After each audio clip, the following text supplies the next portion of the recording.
Welcome. Come on in. It's Thursday and it's happy hour. Home happy hour to be exact. So grab a drink and let's get started. Hi there. This is Claire Paris with Paris Group Realty, LLC in Portland, Oregon. And today we're talking about short-term rentals.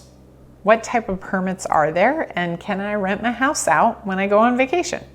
I know we're all thinking vacation because, we're hoping that COVID wraps up soon. And we used to rent out our home as a short-term rental when we would go on vacation. We went to Europe for like 3 weeks and rented out our home, and it was pretty lucrative. So it's a really cool way to, have a little more spending money for your vacation. But there are two different types of licenses for short-term rentals in the city of Portland. There's a type A and a type B. A only allows you to rent out 2 bedrooms.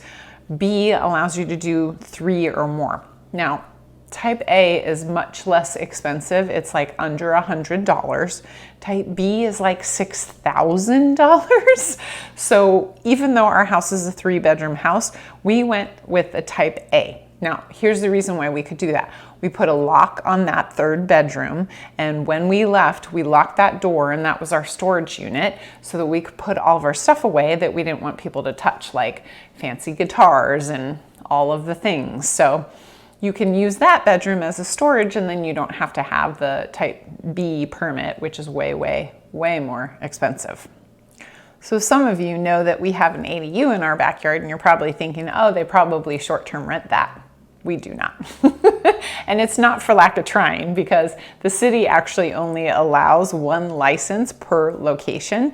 So we decided to keep the short-term license that we have for our house because it's bigger and more lucrative, and the ADU is only like 300 square feet. So we were like, oh, that's probably not going to rent for as much or as often. So we decided to keep the one on the house. But just so you know, you cannot get more than 1 license per lot. So, they have 2 different addresses, but it doesn't matter. You cannot get a short-term license for both addresses. For the single lot, there can only be 1. So yeah, you definitely can do this, and it's not that hard. It's actually kind of fun, especially, I don't know, if you like entertaining and people come to your house and think it's really cool. It's pretty fun. But the things you should know are, it takes a little while to get this license set up, so it's not like, oh, on a whim, we're going to Palm Springs next weekend, let's rent out our house. It's not going to work that way. You have to plan pretty far in advance, so you're going to want like months to be able to get this all set up. Check out our other YouTube video about notifying your neighbors. There's like multi-step process to even getting the license for type A. So it's going to take some planning and some time, but it's a pretty cool thing. And once you have it, you just have to renew it and then have the inspector come. That's another one you should check out. But yeah, it's a great way to make a little additional cash when you're on vacation, and it's a pretty fun thing to do. So as always, I appreciate you hanging out with me, and we'll see you next week on our home happy hour. Take care.